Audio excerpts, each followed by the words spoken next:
Good evening, afternoon, night, or morning, whatever you find a way to watch or listen to this podcast. We are here bright and early. Well, not bright and early by the time this hits the presses, but bright and early here in El Paso in the Central Time Zone and a little bit in the Eastern Time Zone to talk about Big Ten neutral site games. So what a time to be alive.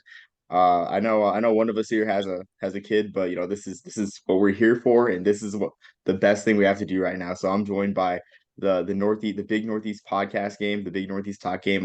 If you've seen us during the past couple seasons with our podcast and and last year the Twitter space, I'm here with John Glowatz and Andrew Batista.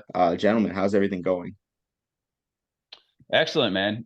Falling in line with the summer, with the off season, but yeah, we'll be back. We'll be back for the airwaves. Pretty soon. Little taste, giving the people a little taste in the off season here. Hey, I mean, it's never really off season. You get to watch the spring game not too long ago, and now OTAs are back, so football's just around the corner. Absolutely. I mean, it's off season for me because I don't really watch spring games. There's so many. There's scrimmages too, so it's like unless there's a winner, I'm not watching it. But unless there's teams in different colors playing, I'm not really into it. But yeah, like you said, the off-season news cycle or the news cycle never sleeps, so maybe we're not all in the off-season. And so last week, you know, kind of maybe we're kind of scraping the barrel with this topic and discussing it, but it is worth discussing as a Big Ten fan. A little bit of drama with the TV contract as the Big Ten is kind of pulling away with the SEC for sort of as what some call Power Two model. Now they have the CBS contract, Fox and NBC as TV partners. Looks to be a huge deal. I mean, it is a huge deal for the conference. And with the NBC game, of course, has to be branded as the big Saturday night game. During watching USFL, I've seen Fall Out Boy play a few too many times. Play their Big Ten Saturday night theme song. And with that, there has been some wires and hoops to jump through, as apparently the conference and NBC was not on the same page, as ESPN released a piece that was a very deep dive into the struggles with the Big Ten TV deal, as apparently I think AD's conference athletic directors had no idea there's night games a part of the contract in November, and just it's a huge mess. And long story short, we're ending up with Michigan State and Penn State playing at the house that Joey Harrington built, Ford Field, on Black Friday. So guys, I want to know your thoughts, as Big Ten fans, especially John, you as a Penn State fan on this occurrence. Sure, man. Yeah, I'll jump off. I'm cool with the timing of the game for sure.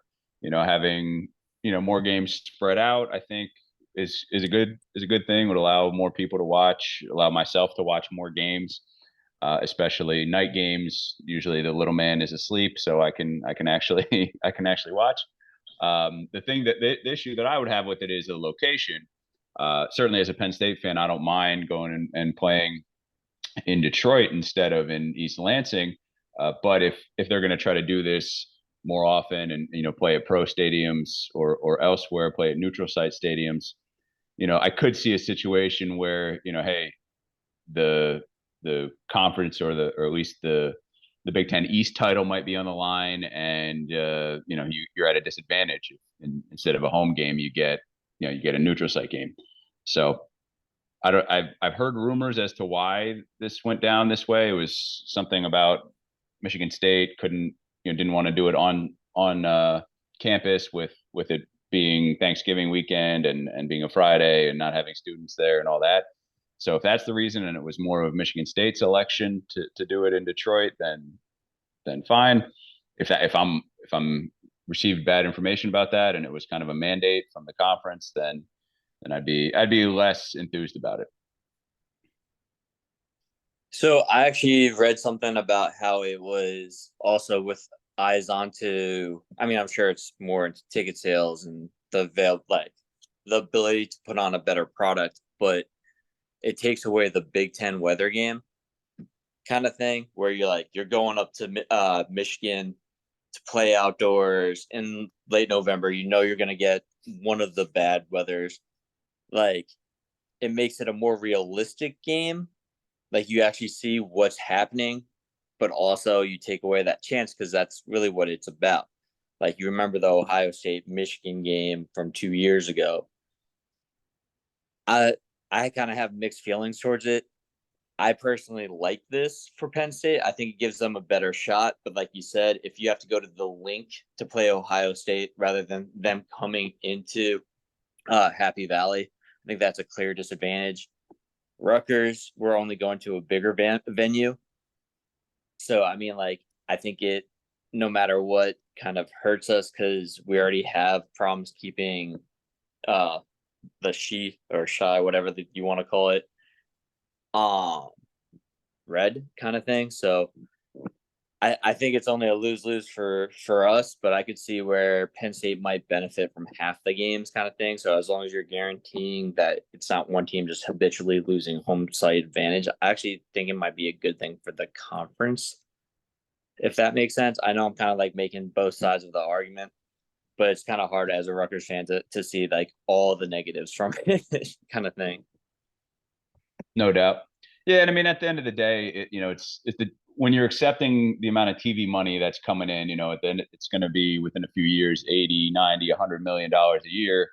You have no choice, right? You have to, you're taking that kind of money, you have to put on the most compelling product to make it worthwhile for the networks, NBC and CBS and whomever else.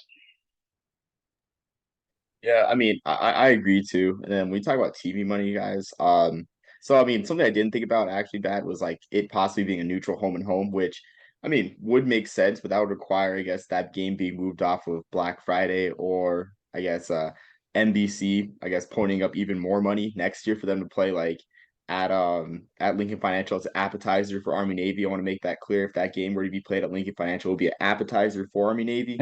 No, I'm just kidding because the game's not being played at Lincoln Financial, I think 2027 anyway, so forget that. But I mean the way I guess like I can see two outcomes. I can see all the indoor kind of teams, I guess the teams with the indoor stadium, their footprint, the Indiana schools with Lucas Oil, Minnesota with US Bank, and I think the soon to be Bears Stadium at Arlington Heights will all be indoor stadiums.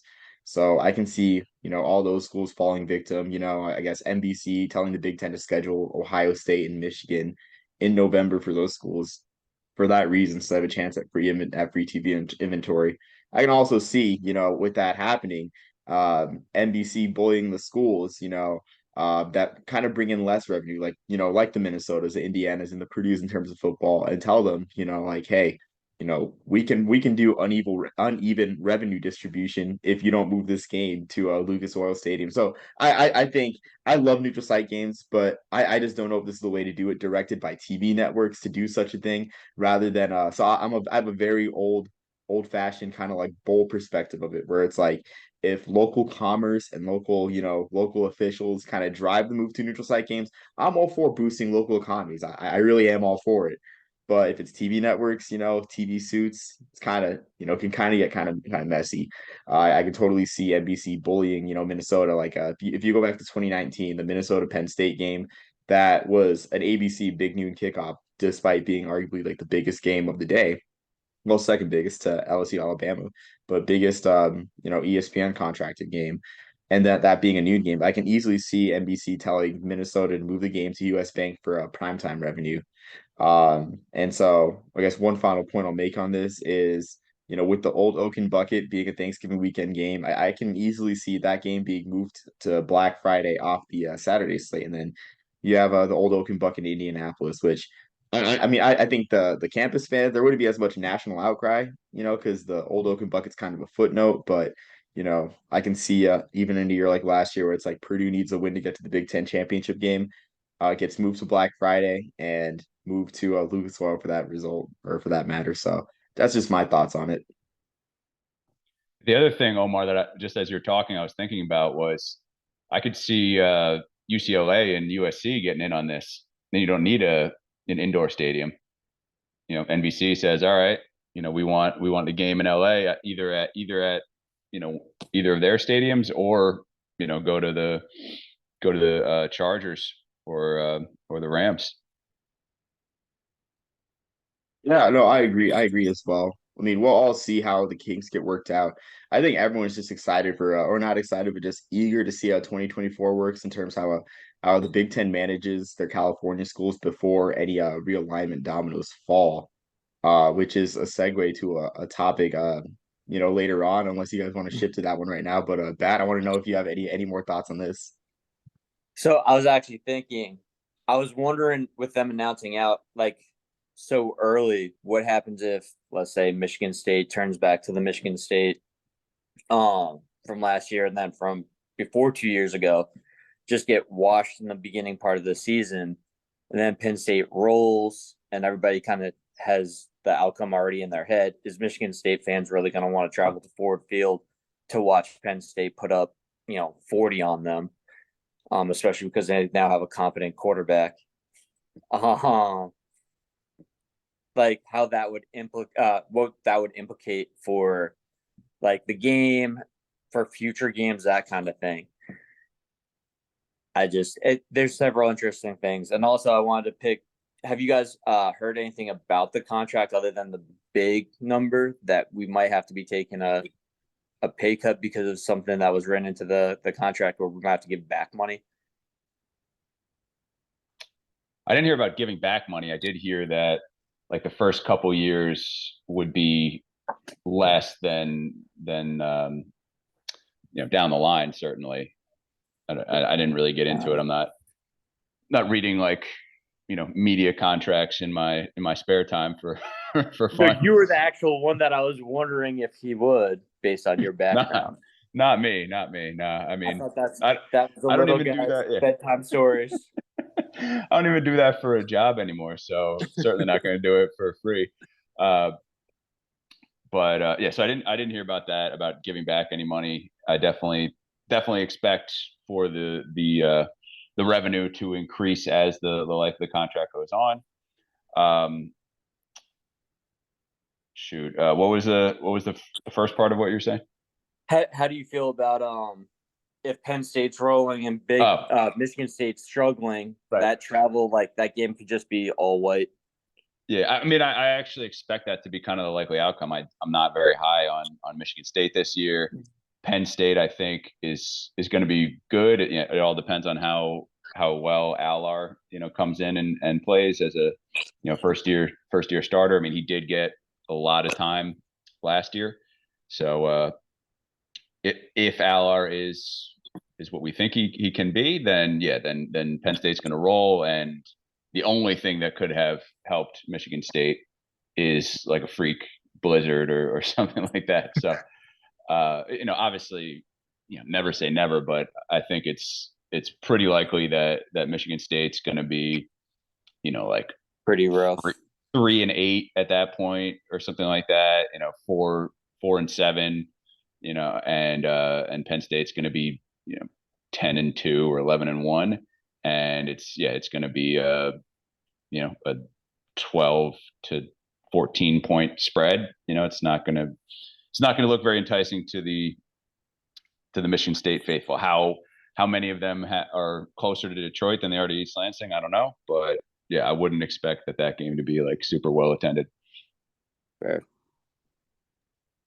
I think just judging from this USFL season, I think the intersection between Penn State fans and Philadelphia Stars fans is very heavy. So I think a lot of Pennsylvania natives, a lot of Penn State fans have grown like Ford Field's a second home to them, just going so much for Philadelphia Stars home games out in the Detroit hub. So I too think it'll be a big white, showing and sellout.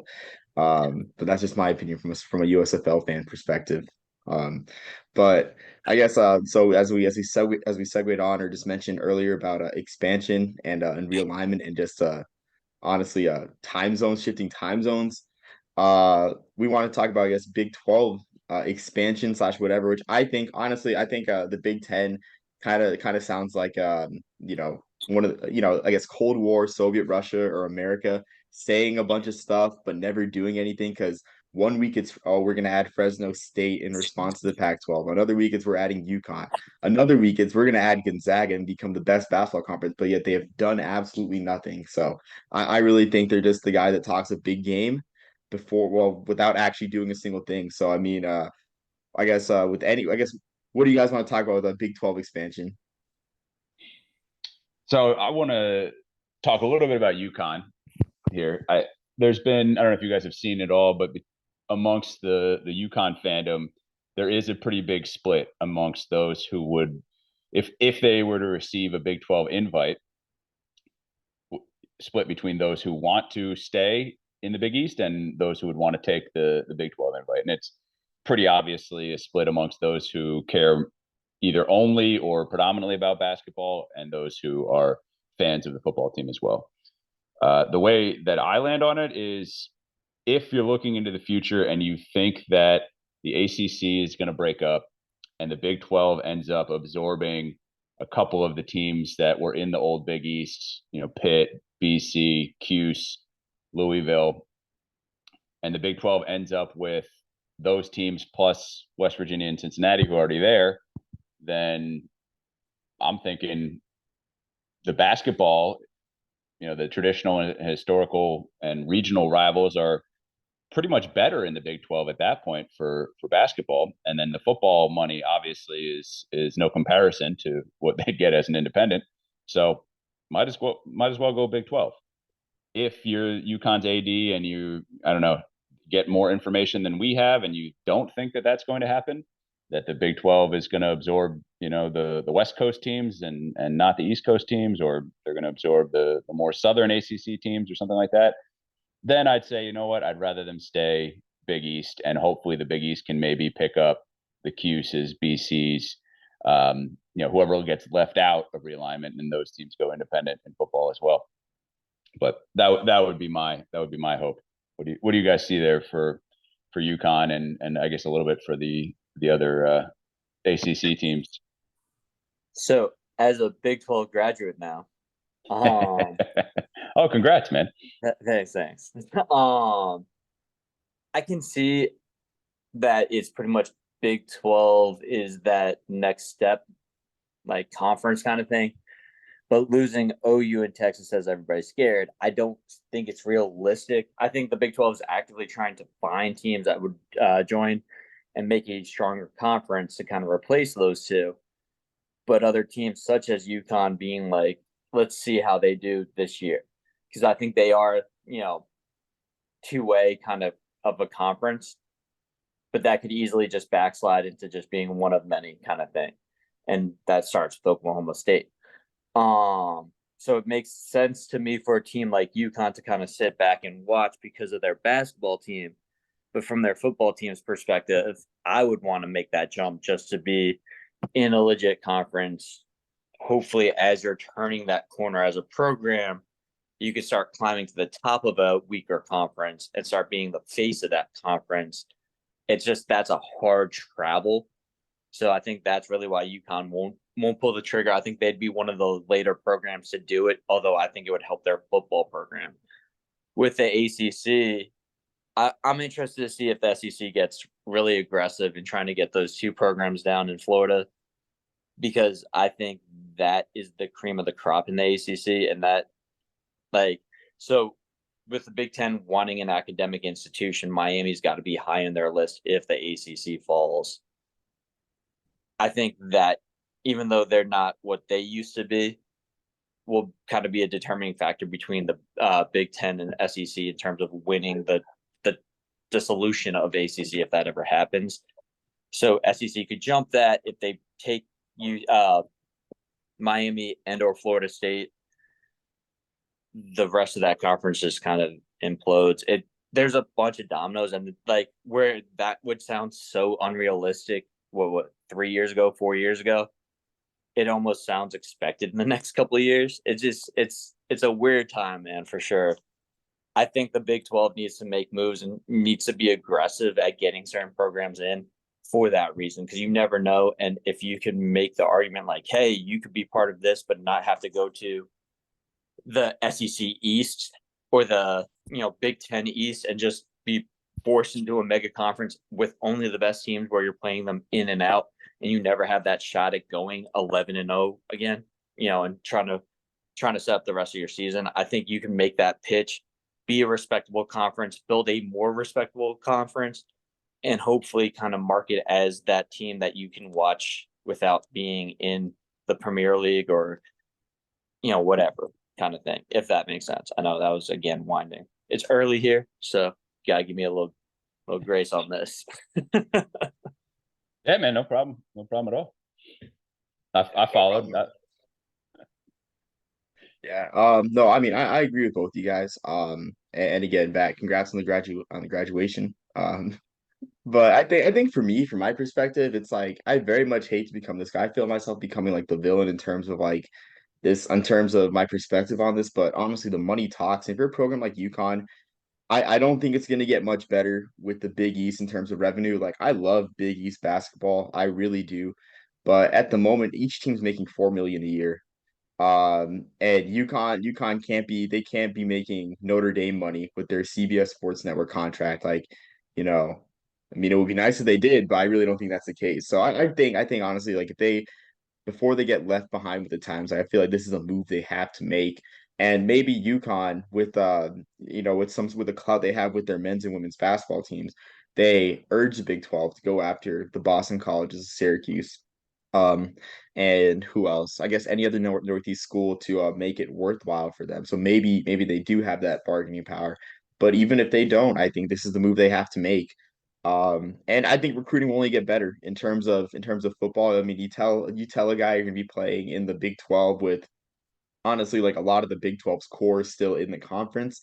I do think that's a recruiting boost compared to telling a guy that, hey, you're going to be playing, Middle Tennessee, you're going to be playing, whatever school, you're going to be playing on CBS Sports Network. Like, no disrespect, Army's a CBS Sports Network school, but it's not big noon kickoff. I mean, I'd rather tell a recruit he's playing against Oklahoma State than playing in the UMass game or the sticky white substance game. For those sickos, college football fans, but you know, um, so I mean I just think that's a move that they have to make. Now in terms of ACC, as an Army fan, I'm holding out hope that Army will finally become a Power Five team. Once the ACC falls apart with the Magnificent Seven, because then I totally see Army and Temple at least like being at the top of the list, and maybe even Navy as well.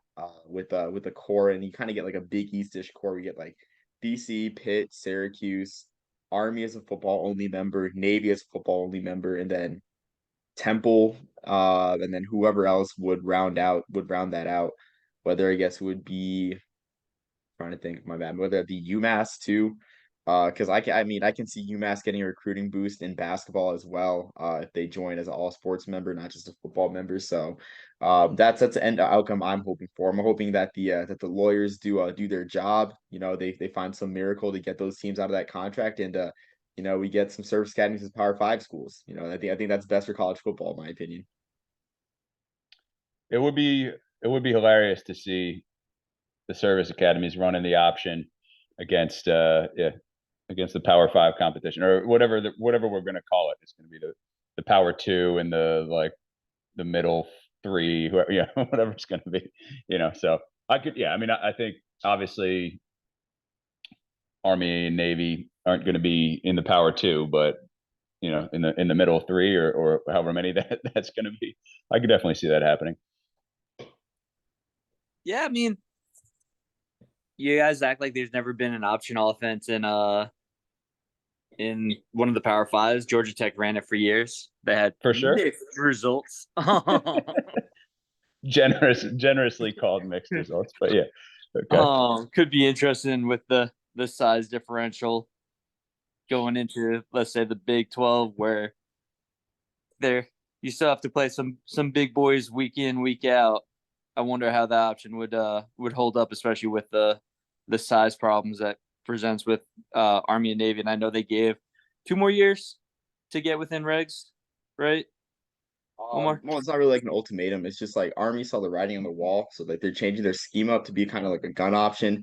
Navy's still running the flex bone. Air Force is still running the flex bone, but I mean, Air Force recruits like better skill position talent because it's easier to tell a guy, to do Air Force stuff than Army stuff.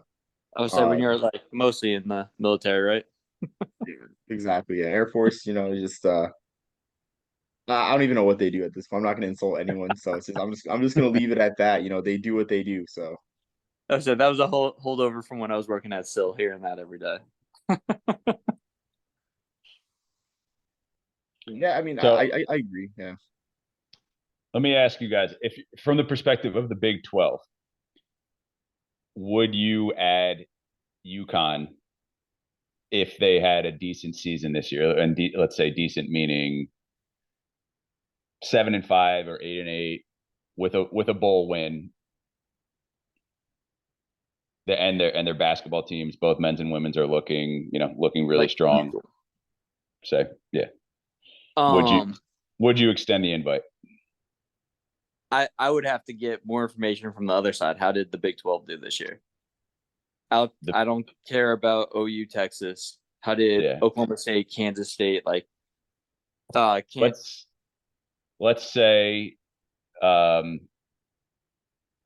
they did not do that well. They did okay. Like let's say Texas won the Big 12, made the CFP. Oklahoma came in second, and everybody else kind of fell in line and were okay. Yeah. Some were good, some were bad. Yeah. Let's say like there is like it is somewhat compelling. Like it's not like it's not Texas win 11-0, OU went 10-1, so on and so forth. It was what happened last year. Yeah, it was competitive. It was competitive with the other teams, but Texas and Oklahoma won. So from my view, I think it's a no-brainer for the Big 12 at that point. You're getting a very competitive team. You're making the basketball conference competitive for the hands down best conference. There's a bunch of reasons to add UConn, especially at this juncture from the Big 12 view. From UConn's view, I think if that happens, if they make the bowl, you say, let's take a beat, let's take a breath, let's not do anything rash. Let's try to do this again next year kind of thing. Where I think you have all the power, especially based on the men's and women's basketball teams. I think you can always have your eye towards the Big Ten in that case, because you are an academic institution. UConn's not getting into the Big Ten. No way, man. I believe in them. And you would have said the same thing about Rutgers in a couple of years. And I think as long as their basketball team stays who they are, I think the Big Ten, more so than the SEC, looks at your entire sports program and your potential if you get an influx of Big Ten money. So that's why I think it's possible down the line. I love your not in the next couple of years, not in the next couple of years, but down the line. I think as we expand, you can't knock out UConn sports from big time television. And can you get a basketball only member with UConn having the football program that they have? I don't see that. No, you can't do that. It's because they have an FBS team, so you would have to take the football team as well. And that's what I'm saying. Like unless you change the rules, which are always up in terms of. Yeah, I mean the rules could be changed, but I love your. You could have an affiliation with your try to get a Notre Dame deal, but have it, instead of in Notre Dame's favor, you have it in the conference's favor. Oh, I see what you're saying. Yeah, we'll guarantee you 2 games in our conference, but you're going to be in that's the only way I see UConn's voluntarily not getting into one of those 2 big conferences with their basketball team. I mean, their basketball team at any given year, even when you don't think they're that good, could make a run and win a national tournament title. So, I don't know. That's just my personal view. I think UConn has more negotiating power at this juncture. I think they can potentially be in one of the big 2 if they get their football program a little bit more strained out, which I think that's a possibility. But again, that's just my view. All right. Omar, what do you say? So I think there's 2 outcomes for UConn actually getting entrance in the conference. I think for UConn it's a no-brainer in terms of being left behind. I think if the Big 12 can have the conversation with Gonzaga, which I think Gonzaga is interesting in terms of realignment talks, because it seems like they want to be the big fish in the little pond, which is not a problem at all, because the West Coast Conference might as well be called the Gonzaga Coast Conference, because every single rule is like in their favor, like with the triple bye, where it's like if you finish in the top two, you're already in the semifinals in a 10-team conference. Like they have it made in the West Coast Conference, like made to get to March every single year. Um, I mean, so it seems like they just care about getting to tournaments and nothing really else, and like playing in a tightly compact geographic conference, and that's cool. But if they really care about money, they'd probably go to the Big 12, because I can't imagine the West Coast Conference has a robust media deal. They're still with state. Like I was flipping channels the other day trying to watch some USFL, and I saw a rerun on Stadium of a BYU San Francisco game. So that's from 2020. So I mean that's where the West Coast Conference stands media wise. So they can get Gonzaga, of course, as a non-football member. Maybe they can get UConn as a non-football member too, to keep things less messy. Um, then there's also the full member route, which I think whatever way, like you honestly got to take too. I mean, because of course basketball for both sides is beneficial. Like that's like UConn's a foot in the New York City market. Like thinking about all the key markets that the Big 12 has, I can only think of like Orlando, Cincinnati, Kansas City, and Dallas and Houston. I mean, those are great markets, but of course those are shared. Now the New York City market's shared with UConn, but it is a New York City market as well. So I mean, so some big games would be there. But I think either way, it's a no-brainer. And I think there's just multiple ways that they can make UConn and the Big 12 happen. So I'm just fascinated to see the approach that they take. If Gonzaga gets involved, it will be interesting. But yeah, that's just my thoughts. I think it's a no-brainer for both sides. Okay. See, I'm a little more pessimistic. I think UConn definitely doesn't do it if it doesn't include football. There's no way they'll do that after the AAC. And I think the Big 12 probably needs to see a little more out of UConn. I think they're intrigued, but certainly football had been down. So I mean, football is literally the worst team in the FBS, for a year or two there, and then they didn't play at all in 2020. So I think football has to be like at least respectable in terms of like a G5 independent schedule, and then on top of it, I don't know what the numbers look like, but UConn needs to show that they're bringing fans, they're bringing views for the football team, not just the basketball team, and that's I think where they're struggling, because there's obviously not nearly as many people who care about UConn football, even as much as basketball or the women's basketball team. UConn football finishes third, on that campus. So I think the Big 12. I think it's if the Big 12 offers UConn, it's a no brainer if it includes football. But it might take a year or two, and we'll see if the ACC breaks up before then, and these other teams get scooped up like Pitt or Louisville or whoever else instead of UConn. But if UConn can really get its act together football wise before that happens, I think they got a really good shot of getting the ad. Some people might not like it, but that's what I think. So I would actually liken UConn right now to a team that's already in the Big 12, Kansas. I mean, their football team was super rough before last year. Last year, they kind of started putting the pieces together. Were very competitive. Arguably should have beat. Did they beat OU? I can't remember if that was last year or the year before.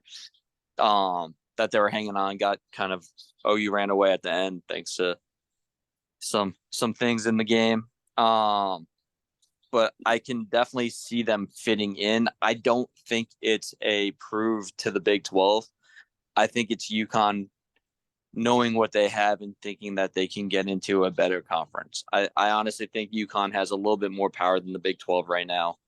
I think the Big 12 is just hungry for a team. And I think they can showcase UConn as being a big ad and help UConn in a bunch of different ways. But I just don't see UConn being ready to make that jump. I think they're looking at something else, especially with Big 12 losing two teams. It's interesting you saying that coming in from Big 12 territory, because I hadn't seen it that way at all. So maybe you've got your finger on the pulse a little more. Yeah, but you're living in Oklahoma. Yeah. You might have your finger on the pulse of the conference more than myself. I also don't have very popular views down here, but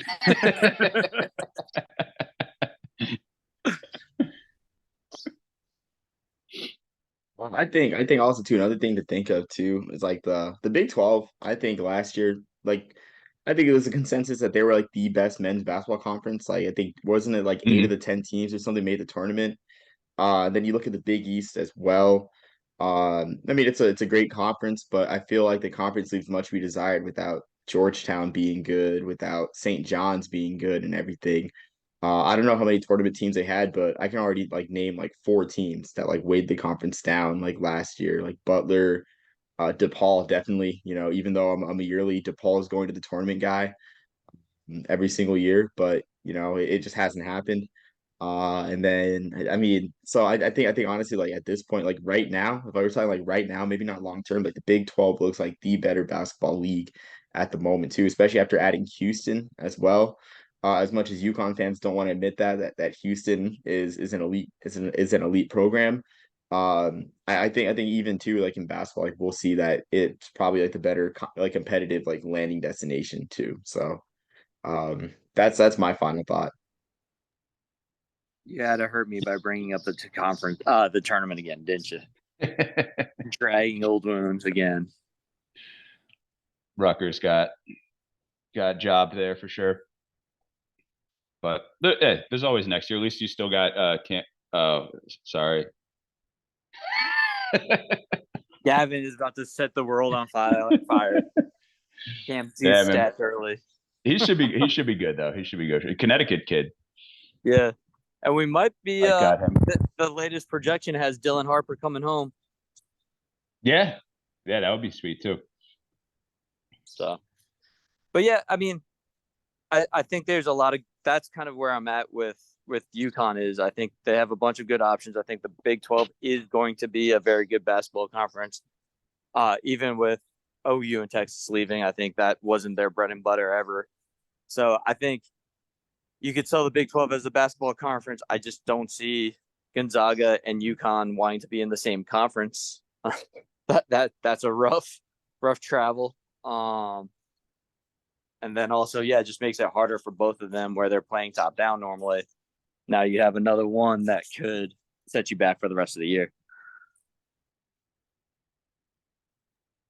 Yeah, I mean, No I agree, doubt. but yeah, I agree. But I mean, Gonzaga's playing UConn like, but like the next 2 years, and like they're kind of like blockbuster matchups. It seems like UConn's got a million like neutral site basketball games this year. Like the list is growing. I think it's like they're up to like 4 or 5 this year, if not six. But I mean, I guess that's what happens when you win the title. Every promoter wants to host a game with you. So you know, but yeah, that's all I have to say about that. Do you guys have anything else to add? Nothing more from me. Yeah, I'm pretty good too. All right, thanks for waking up early, guys. Really appreciate it. Yeah, just really appreciate it. Nothing else more to say about that, but yeah, stay tuned during the season for our Sunday Big Northeast recaps and everything. Really looking forward to it with you guys. And until next time, everyone, peace, love, and soul.